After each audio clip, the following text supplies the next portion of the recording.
Hi, it's John and welcome to the channel. It is Wednesday, November the 5th, 5:54 a.m.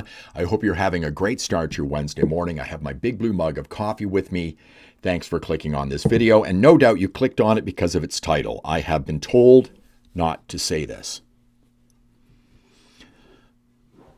So let's just get straight who told me not to say what you're about to hear. It was some people in the independence movement. Now, don't get me wrong, these people are not censors. They have not told me I couldn't say it. And I actually agreed with them up until today.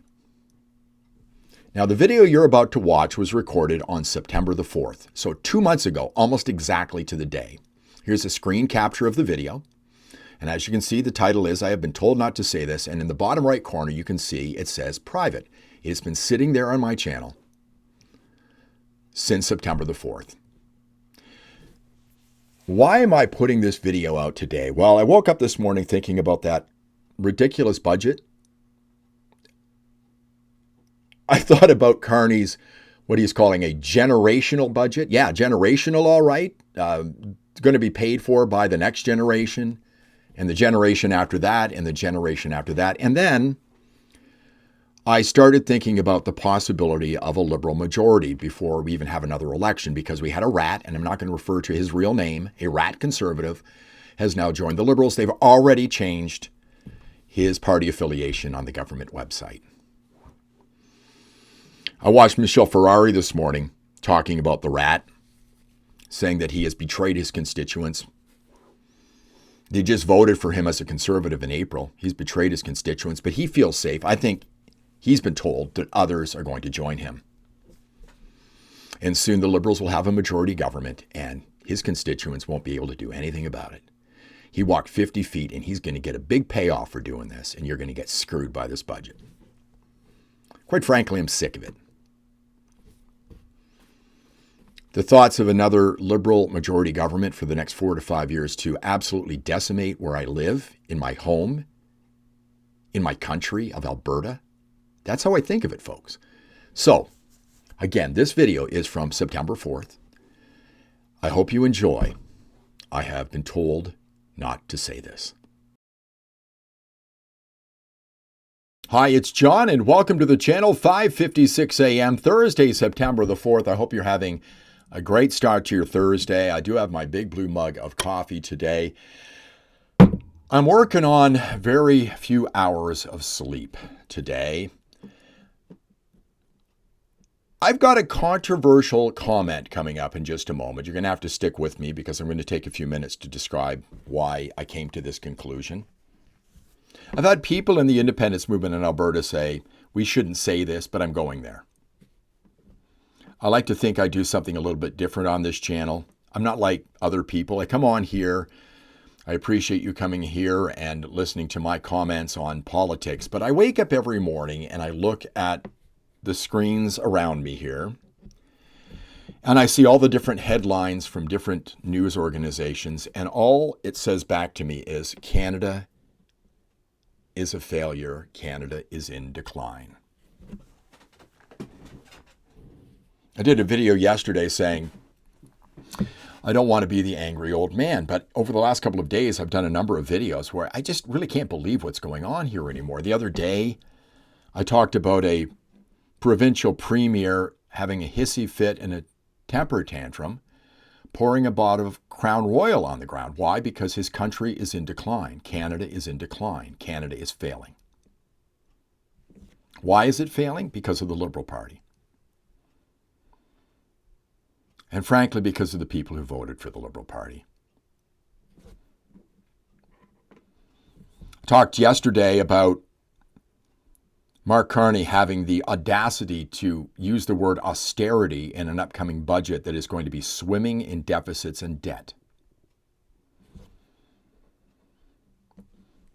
I talked about Aboriginal groups that want to shake down the Canadian taxpayer for hundreds of millions of dollars so they can decide what gets built in this country.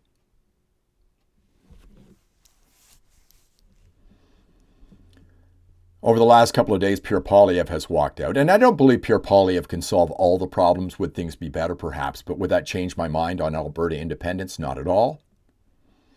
the Conservatives were in power, I still want Alberta to leave. But I see Pierre Poilievre walk out, and he talks about people being able to defend themselves in their homes. He believes the law needs to be changed from what it is right now. And I see Sean Fraser, the Attorney General, mock him for this. The Liberals will never vote for this. I think you should be able to beat somebody within an inch of their life if they come into your house, maybe even further, but not have to worry about a checkbox of the things I can and cannot do when somebody is invading my home. I see Pierre Poilievre walk out and saying we need fewer temporary foreign workers here. We need to cut back on immigration, and people like myself who agree with him, which I think is a majority of the Canadian people, are called racist. I happen to believe that not all cultures are the same and they don't have the same values, and I don't want those people in my country. I think there are some groups, and I have a saying about liberals, but I think there are some groups around the world who don't integrate, they infiltrate.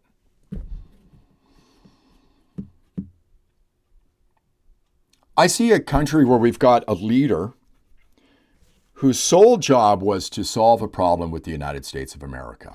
He was the great economist. People criticize the keyboard warriors, criticize Poilievre because he's never had a job. Well, I would like to see them be a politician for a day because they couldn't do that job. It's a hard job. The tariff issue may be economic, but I think we need a politician to solve that problem because obviously the great economist and the great negotiator can't get the job done. I honestly still believe this, and I've said this since Trudeau was the prime minister and this tariff issue came up. I think the Liberals want the tariffs because as long as they can keep drumming up hatred of Donald Trump, their poll numbers stay high.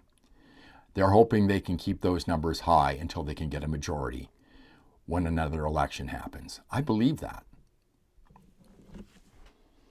Canada is a country in decline. It is failing. The same keyboard warriors think Canada is the greatest country in the world. Well, is it? Canada is better than the United States. Well, is it? Well, in some ways it is. But in all the important ways, when it comes to people's cost of living and being able to afford things, Canada is falling farther and farther behind because Canada is failing. Canada is in decline. And I've said it, Canada is a mediocre country because we don't strive for better. We do here in Alberta.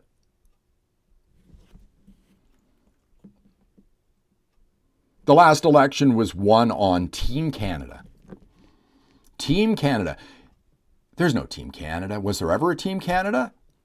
To be a team, you have to have a common goal. Do you think Danielle Smith has the same goals as Legault in Quebec? As Eby in British Columbia? As Canoe in Manitoba? Not a chance. She might have the same goals as Scott Moe in Saskatchewan. Maybe we should join up with them and become our own country.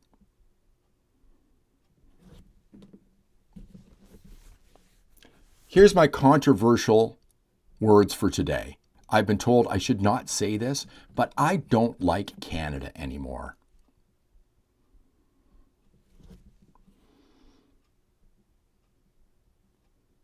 I don't hate Canada. I have family and friends that live in Canada, but I don't like Canada anymore. Is it wrong for me to think that or to say that? If I liked Canada, I wouldn't want to leave it. I truly believe Alberta will be better off without Canada, which is in decline, which is failing right now.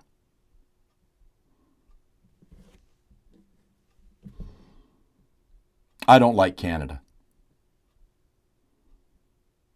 I want to leave. You may want to unsubscribe from my channel.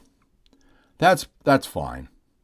I think what I'm going to do, I'm going to cover more Alberta independent stuff here in the near future.